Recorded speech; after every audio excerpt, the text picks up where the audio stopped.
Hey guys, welcome back to Trekyards. I'm Captain Foley. I'm Captain Locas. We're from this straight after our review because we're so excited, guys, to talk about other stuff in this episode. And this is Destination Unknown. Yeah, good episode for a title. Right, good title for an episode. Good episode for a title. It's awful. Yes, the episode 9, closer of this fall 2017 season of Discovery, half season. Yeah. Things have happened. We didn't talk about it that much in our full review, despite it being very, very long. This is that episode. And what we're talking about today, Stuart? Today we're talking about Lorca's secret agenda. Something happened at the end where, they were going to jump home to Starbase 46, but did they? Because we see Lorca's keypad and he does some interesting number jumping and button pushing. It's not really buttons when it's a touchscreen. Touchscreen pushing. I don't know. He does some interesting stuff. Graphical interaction. Yes, and I do want to give a quick shout out here to my friend Emily Fables, because at the end of the episode, when we were both, she messaged me with some of this information, so I'm going to include some of her information with some of the stuff that I noticed, and kind of give you guys an overview of everything that we kind of caught. Well, it sounds like you're very well prepared, so I guess I'll jump in my non-prepared version of what I thought happened. And then Go ahead. You can just make me sound really dumb by everything you noticed. Yeah, so first view, I'm like, okay, he's controlling it. That's a bit weird. Normally the navigator controls it. He's probably doing something, but I wasn't sure. The way they play it, you have to really be eagle-eyed. You got to think, too, the captain, he said, let's dock this weary vessel. It's kind of one of the last jumps, I think, that he knows what he's doing. That's why I wasn't sure. He could have done it. Yeah, he could have done it. And they've had so many jumps that it's just like old hat from this point. So that's fine. And then they jump in. Obviously, he's playing up to the whole, where is the starbase? What's happening? But again, I'm wondering, is he behind it? Is Stamets behind it? And obviously Stamets has a fall, loses eyesight, all that good stuff, bad stuff. Mm-hmm. But then obviously going back in, I noticed, it does say jump 133, override, Lorca J, or G, unknown. And his face straight after that is a picture of... Yeah. I'm cutting to it, so you know what I'm saying, guys. So, this is his fault. He's playing it like an innocent, not know what's happening. So he can see what happened, because there's more context to that. But Stuart, that's what I thought happened. Well, tell me your notes and what you thought, because I'm eager to hear the extra perspective. When I initially watched it, I thought, okay, I kind of got a quick glance of kind of what he was doing. I'm like, oh, he's just entering coordinates.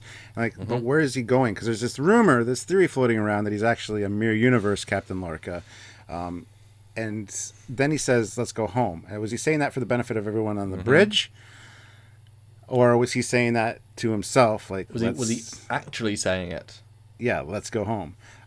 It could be either way. It could be like it could actually be three ways. He literally intended to go to Starbase 46. Yes. Or he was being kind of sneaky and wanted the bridge crew to think that everything was normal, where they're heading to... Because he plays into that later. Yeah, playing the part. And then, or finally, was he just saying he wants to go home back to where he's from, if he is from somewhere else? Like he finally worked out the key to the spore drive to let him go back to his own universe. Because as we know, he's been taking readings and things during each jump and trying to find out ways to access parallel universes or dimensions. And why would a wartime captain who is known for doing whatever it takes be looking at star maps and for dark matter to try and find a key to an alternate universe? That's not that. It impressed us because it's exploration for a man that you wouldn't take that from. So what if it wasn't? What if it was he's looking for it? He put himself in position to be a spore drive commander. He knew some things about this to get this information to let him go back home.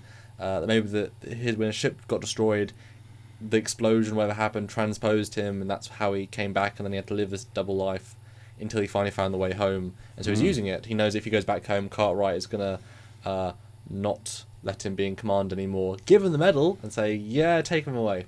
So this is only one last chance. And Stamets said one last jump. So this is his very last chance, if that is the plan. But interestingly enough, that was Stamets' choice. As Lorca said, "Yep, I wouldn't ask you that. I wouldn't ask that of you." But unless he was playing him, like guilt, and because he probably knows who Stamets is at this point. That's why I said in the review he's kind of talking to him as like a play. Well, because he does say the Klingons are on their way. Yeah. Too bad we can't stay and fight, but we've been ordered home. To which Stamets, or Yeah, to which Stamets says, I'll do one more jump. Yeah. And Lorca says, I wouldn't ask that of you. And he's like, no, it's fine. I can do it. I mean, I'll do one more. It's fine. And the reason was because if they're warping back through regular space, they could get ambushed by Klingons on the way and put the crew at risk. And he knows that Stamets wants to take care of the crew. Yeah. It's kind of a control. Well, it works. It could go either way. Exactly. Yeah. But I gotta say, anyway, thanks to Emily and some pausing and going back and watching, his override coordinates are 967 Mark 537, and it comes up on the panel as unknown, which is fine. Bit strange though, given star charts. Yeah. Now, is he meaning to jump to an unknown location, or is he using some kind of override to mask the coordinates so that it shows up in the jump log as blank or unknown? Oh, that's interesting. Because you, as she put here, most regular spore jumps are 128 Mark 071 Mark 2.14 or 214, but this jump reads override Lorca G spore jump 133 blank blank unknown. So the last two digits are just unknown. I don't know. I mean, the dashes seem to be important, but they could be. Is the override something that he? See, I don't know if he's jumping to somewhere, just a parallel universe, just for the fun of it, or if he's actually trying to cover up the fact that he put in those coordinates. Like, what's the log going to show is basically what I'm trying to get at here. It's almost like he's trying to cover his tracks somewhat. Yeah, that's interesting, because you're right. Saru, someone may have noticed that he put it in manually. And you're right, the logs would say manually, and they would say override, because they have those logs. You can probably delete them after the fact, but, people would check. As soon as you realize we're not where you're supposed to be, you would check. And so if it says, Lorca, Captain Lorca, why did you put us here? Oh, I didn't.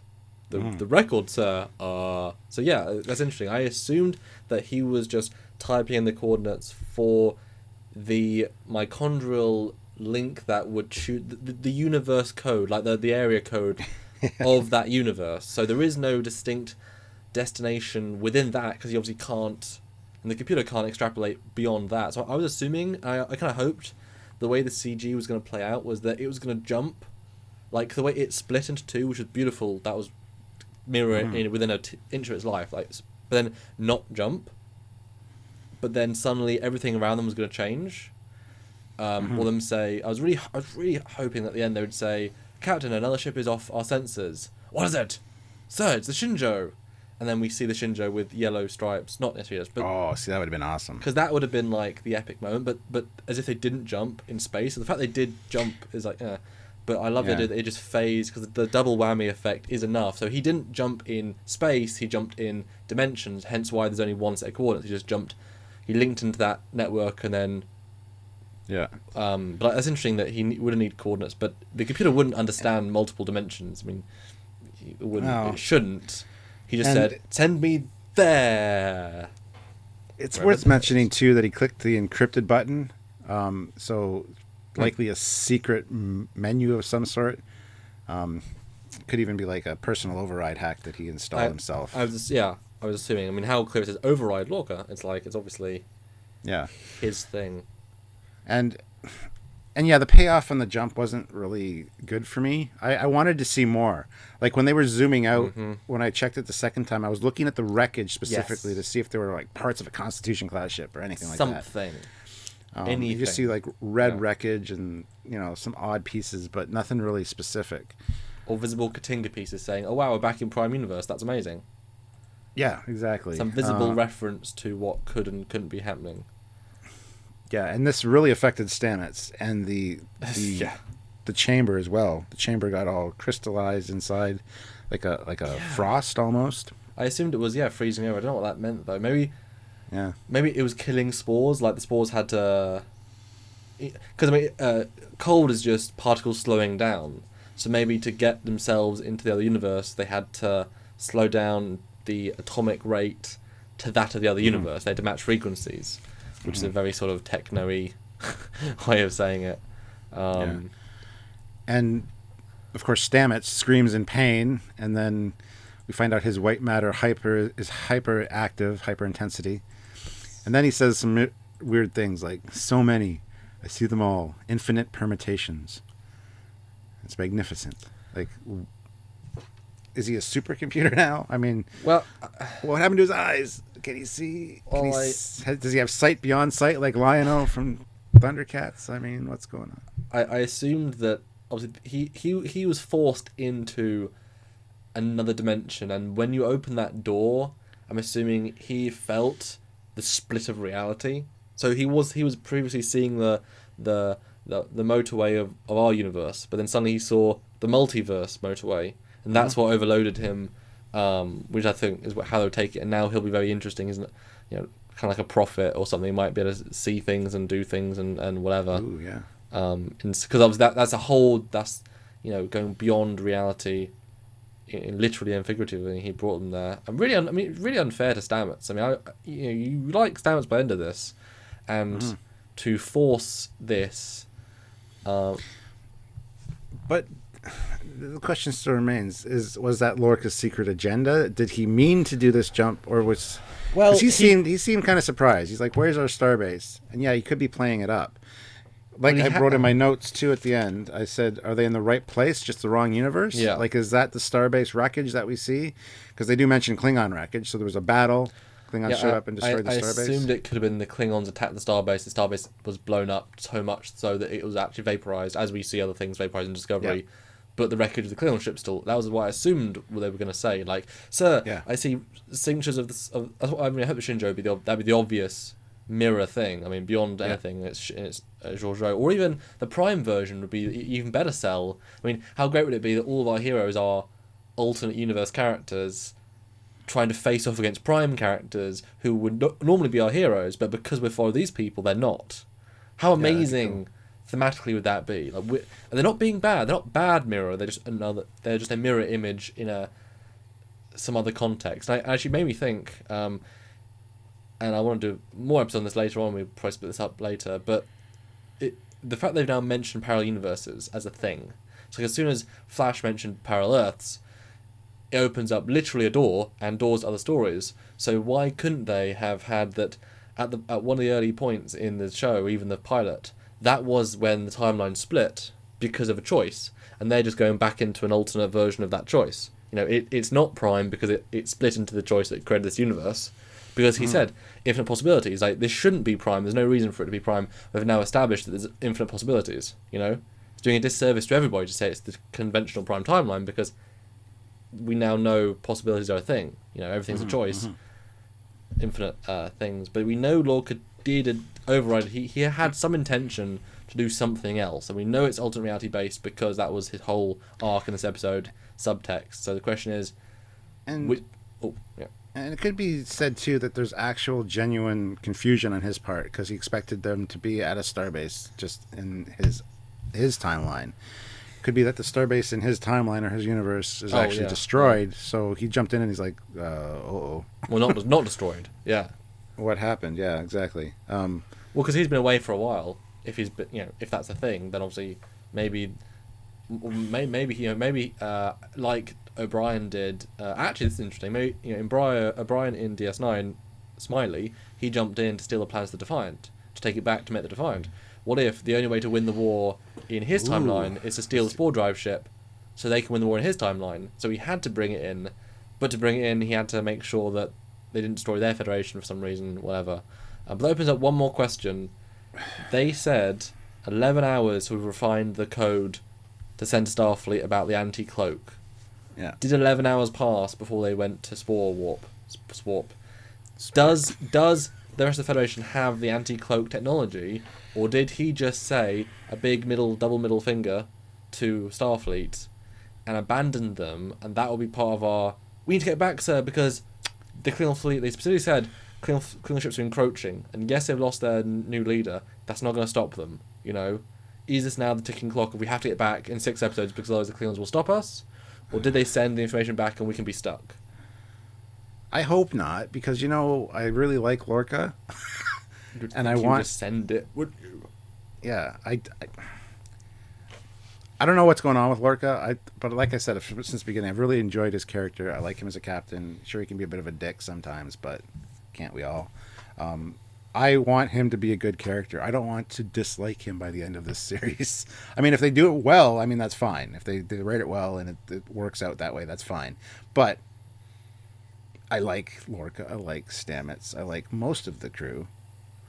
But yeah, I don't want to dislike Lorca. I want him to have good intentions, or, you know, I don't know what to say. I don't want to dislike Lorca.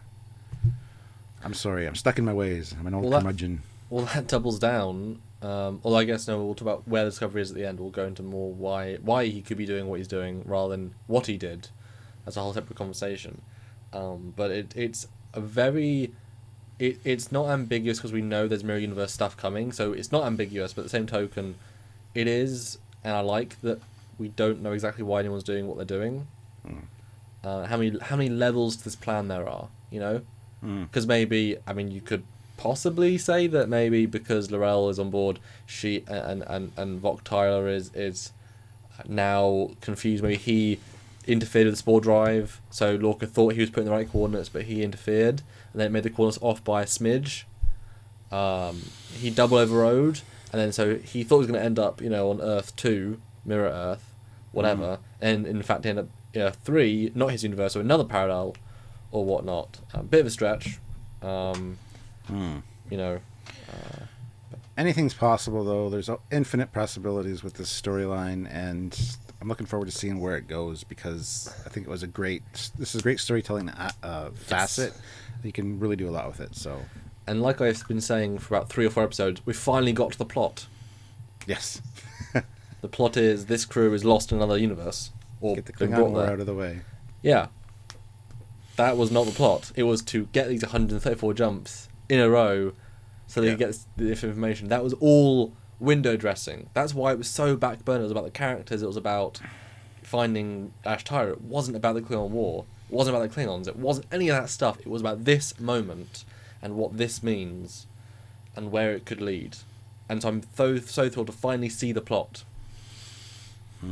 Because they needed one that was better than what they had. And a really strong episode, strong performances, and potential of more. Just like the Mud episode, and just like this one, they've actually lived up with the potential and excelled. So please do that for the next 5 or 6, however many you have left. I think there's 6 left after this one. Yeah. So yeah, was it all part of Lorca's plan then? Was it all? It was certainly deliberate in some form. Yeah. I tell you what, call it now. Was he actually surprised, or was it a ruse? Was he in control? It was a bit of both. He was in control. He wanted to jump somewhere that he knew about, but I think once they arrived, it wasn't what he expected. Okay. That's what I think. Okay. That'd be cool. I mean, if time has passed since wherever he was, either time's passed and something's happened, or he's in the wrong dimension. The coordinates were off or something. He wanted to go to the happy dimension. He went to the mirror universe where everyone wants to kill everyone. Yeah. He wanted to go to the universe where he didn't lose his ship. Wouldn't that be nice? He's trying to save his crew by bringing an alternate universe version of his crew back to his timeline. Wouldn't that have been a cool plot if the Spore Drive can go back in time and the whole thing was about saving his old crew? Ooh, that could be. So we don't know if he's lost in time or lost in parallel dimensions at this point. He could be in the future. He could be in the past, as well. They don't know where he is though.